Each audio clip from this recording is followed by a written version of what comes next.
ఓం నమో భగవతే రుద్రాయ. కొంతమంది స్టేజ్ పైన వ్యక్తి ఒక్కరే మాట్లాడండి అంటే చాలా భయపడిపోతూ చెమటలు ఎక్కుతూ చాలా ఇబ్బందిగా ఉంటూ ఉంటారు. అటువంటి వారు గుంపులో ఉన్నప్పుడు అంటే అందరితో కలిసి ఉన్నప్పుడు చాలా చక్కగా మాట్లాడగలుగుతారు. వారి యొక్క ఆలోచనలన్నింటినీ కూడా చక్కగా వ్యక్తపరుస్తూ ఉంటారు. కానీ ఒక్కరే వెళ్ళి స్టేజ్ పైన మాట్లాడాలి అంటే వారు చాలా భయపడిపోతూ ఉంటారు. స్టేజ్ ఫియర్ అనేటటువంటిది చాలా మందిలో ఉండేటటువంటి మానసికమైనటువంటి సమస్య.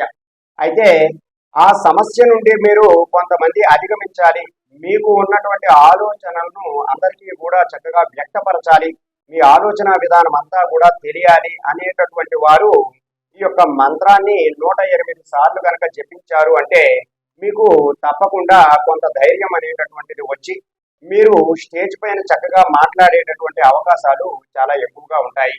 అయితే ఈ మంత్రాన్ని మీరు 108 సార్లు చెప్పుకోండి. ఎప్పుడైనా మీరు స్టేజ్ పైన ఎక్కి మాట్లాడాల్సి వస్తుంది అని మీకు ముందే తెలిసినట్లయితే ఆ మాట్లాడటానికి ముందే మీరు ఈ మంత్రాన్ని 108 సార్లు జపించుకోవడానికి ప్రయత్నం చేయండి.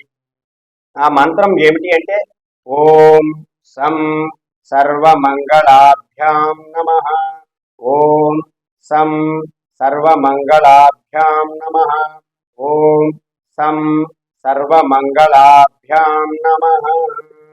ఈ మంత్రాన్ని మీరు 108 సార్లు కనుక చెప్పుకుని మీరు ఆ స్టేజ్ పైన ఎక్కారు అంటే మీరు చక్కగా వ్యక్తపరుస్తారు.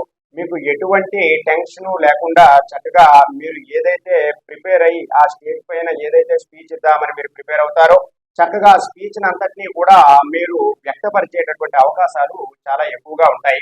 కాబట్టి ఎవరైతే స్టేజ్ ఫియర్ తో బాధపడుతూ ఉంటారో వారు ఈ మంత్రాన్ని జపించుకొని వారి యొక్క స్టేజ్ ఫియర్ అనేటటువంటి ఆ సమస్యను తొలగించుకోవడానికి ప్రయత్నం చేయండి. సర్వే జనా సుఖినో భవంతు. శుభం.